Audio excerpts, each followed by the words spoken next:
Did you know that 50% of the world population has a genetic trait that increases their risk of developing Alzheimer's?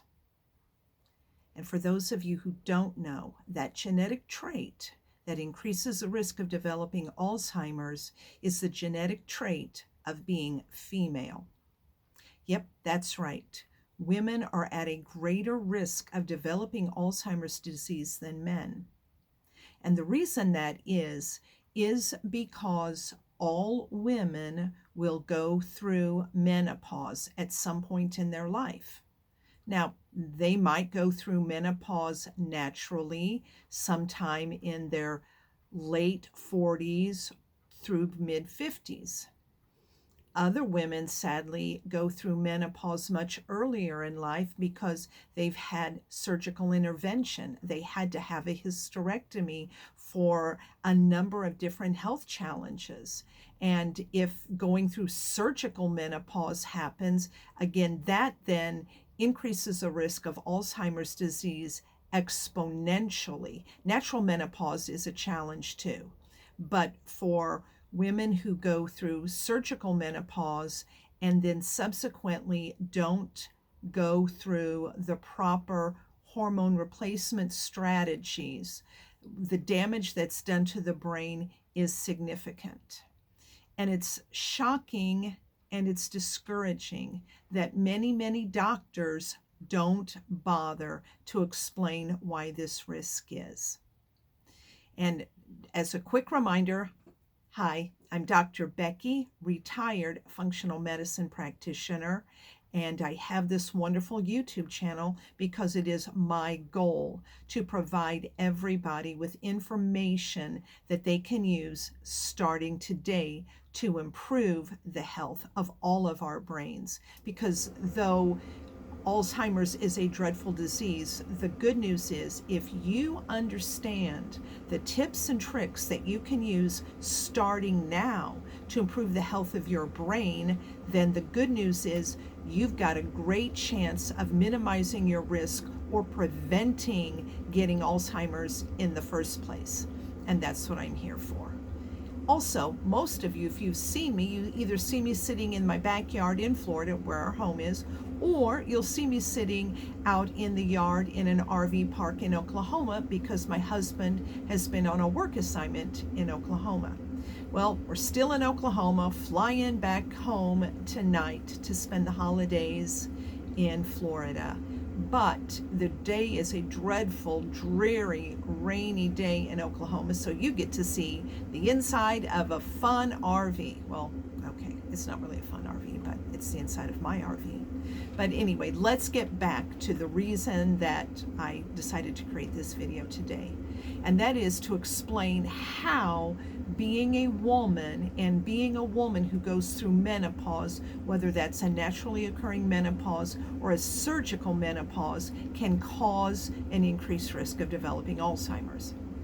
And that is because women secrete, men do too, but men make a very small amount. Women, especially in our fertile years, make a lot of a hormone that's called estrogen.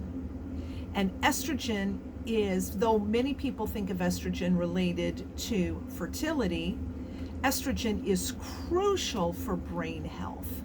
And part of that reason is that estrogen is a foundational building block for a neurotransmitter that's called acetylcholine.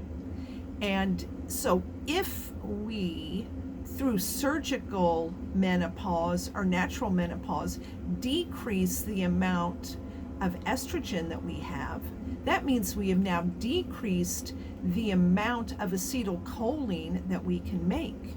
And if we're decreasing the amount of acetylcholine that we make, then that means we are significantly harming the health of our brain.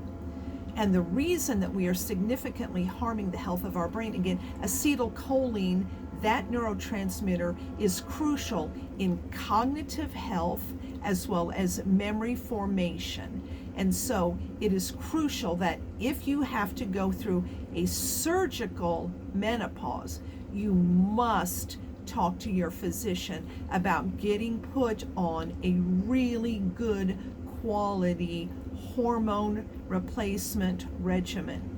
In my perfect world, I would encourage you to see about getting bioidentical hormones. Your body will utilize that much more effectively than the synthetic. But the truth is, you need something, especially if it's menopause because of a surgical intervention.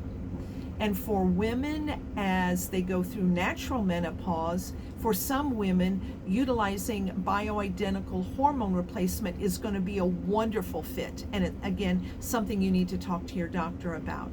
But for some women who have been postmenopausal for 10 or more years, the science is kind of, I'm not going to say sketchy, but there's some science out there that makes it look like if you've been menopausal, whether that's been surgical menopause or natural menopause for 10 or more years, then implementing bioidentical hormones or any kind of hormone replacement at this time might not actually be a good fit. So then, what are the things that you should do? And the good news is there are things that you can do to help your body, again, to replenish those, the ability to start making acetylcholine, that neurotransmitter that is so crucial for cognitive function and memory creation. So what are and let's just talk about three. We'll give you 3 tips. Number 1, crucial to start eating more choline-rich foods. Because again, if I'm saying that the neurotransmitter is acetylcholine, then foods that are rich in choline will help our body to make more acetylcholine. And so my favorite food of all to do, to eat in order to enhance your choline production would be to eat egg yolks. And yes, I said that, egg yolks. And I have another video here on YouTube that talks about the reason why the egg yolks are important. So tip number 1, eat more egg yolks. And a great way to do that, again, is just eat a whole egg or hard-boiled eggs. And every day grab, a couple of hard-boiled eggs in the morning as you're walking out the door, and maybe grab a hard-boiled egg as an afternoon snack. So that's one way to help the body to make acetylcholine. The second thing you can do is to add more estrogen-rich foods in your diet. So foods that are rich in phytoestrogens. And so, though I am I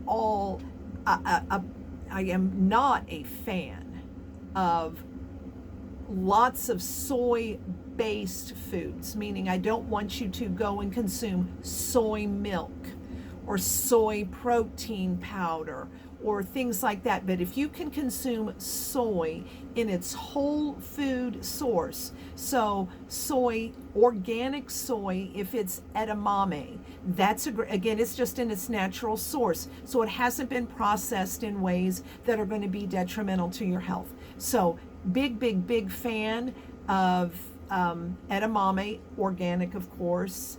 A big fan of natto, which is a fermented soy product that you can do a lot of fun things with.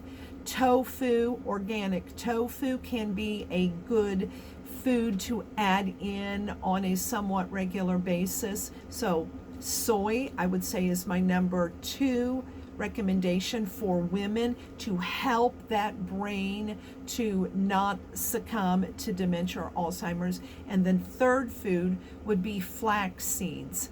And flax seeds, I would encourage you, if you make like a good quality protein shake in the morning or something, throw in a tablespoon of flax seed into the blender when you're making your shake.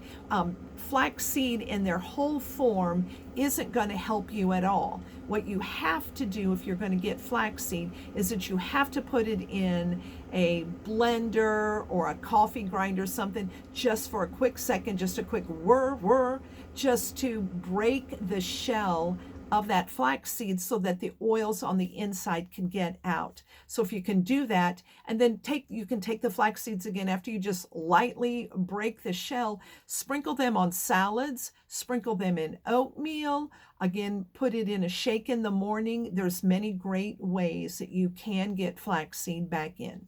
So the takeaway point for this entire video is women. We are at a significantly greater risk of developing Alzheimer's, and that's because estrogen tanks through menopause, which then means acetylcholine production goes down as well.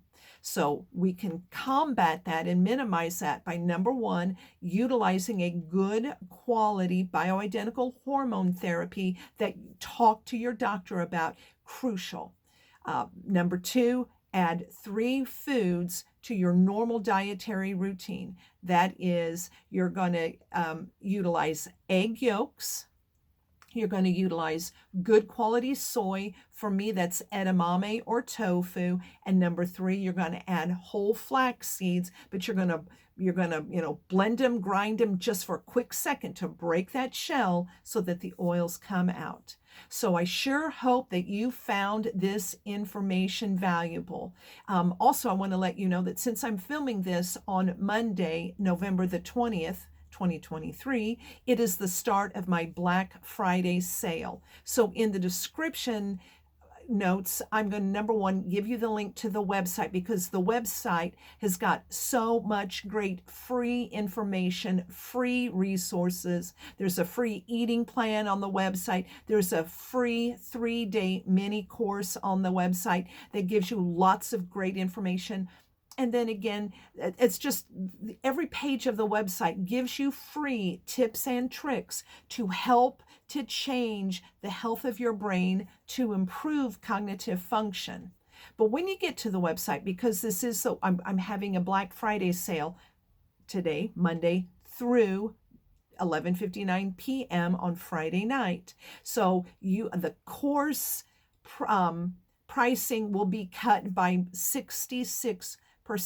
So massive, massive, massive reduction. And I can promise you, I'm never going to cut the price on my course by this amount ever, ever, ever again. Even at Christmas time, I won't. But Thanksgiving is my very favorite holiday, has always been my favorite holiday. So this is where you're going to get the greatest cut in price if you want to look at purchasing the entire course. But again, if not, that's okay. The website is still loaded with great free resources. And I sure hope that you found this information beneficial to you today.